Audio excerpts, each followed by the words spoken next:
Deputy commissioner Shangla کا دورہ تحصیل چکیسر کے عوام کے دیرینہ مطالبے کے پیش نظر چکیسر کمپلیکس میں محافظ خانہ کا افتتاح۔ ڈپٹی کمشنر شانگلہ کی سربراہی میں آج ایڈیشنل ڈپٹی کمشنر جنرل و فنانس نے آج چکیسر کا دورہ کیا۔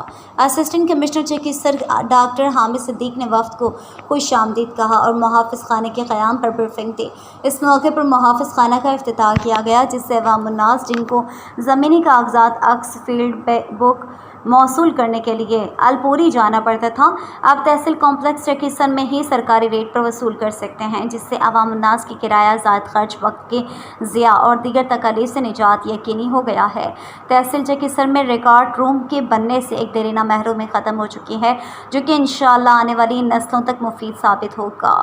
ڈپٹی کمشنر شانگلہ نے ایس ڈی سی چکیسر میں ون ونڈو آپریشن کا بھی افتتاح کیا۔ اس مد میں عوام الناس کے لیے ٹوکن مشین لگائی گئی تاکہ ہر سائل اپنے نمبر پر سروسز حاصل کرے، جس سے ٹاؤٹس مافیا کا مکمل خاتمہ یقینی ہو گیا ہے۔ نیز عوام الناس کے لیے دیگر سہولیات کا بھی جائزہ لیا گیا اور تحصیل انتظامیہ کو غربا کے لیے مزید سہولیات بڑھانے کی ہدایت کی گئی۔